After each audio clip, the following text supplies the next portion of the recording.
Hi there, I'm Brianne Steen with Keller Williams World Class. Today we're going to be talking about the 2018 housing market, what's in store for our local area, and how the new Tax Reform Act might affect our local real estate market. Stay tuned.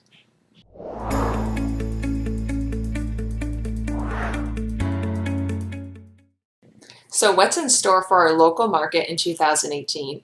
Well, the start of this year is likely to be a really important moment for home sellers, and that's because several really big trends are coming together and going to have an effect on our Ventura County market.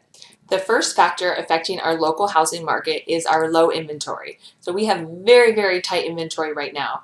The way we closed out 2017 year over year from 2016 is we were down 15% in the Conejo Valley area and 34% in the Simi Valley Moorpark area. This is the biggest drop in inventory we have seen since 2013, and it is part of a consistent pattern we are seeing of decreasing housing supply.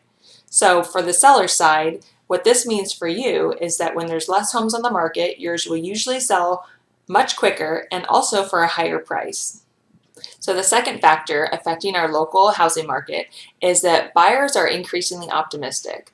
So despite the fact that we have really low inventory, buyers are still optimistic and they're still out there looking for homes. This is due in part to growth in income and job stability. And also we have lenders that are loosening their standards, and buyers are really eager to take advantage of the low mortgage rates, which recently slipped below 4%, which is near an all-time historic low. The third factor that could affect our local real estate market is the new tax reform bill. So our federal government recently passed the Tax Cuts and Jobs Act, which majorly overhauled our tax code.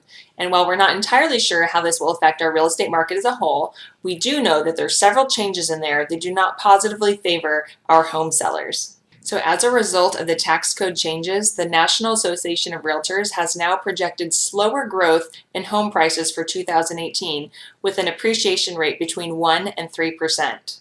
By doubling the standard deduction, Congress has significantly reduced the value of the mortgage interest deduction and the property tax deductions as tax incentives for homeownership.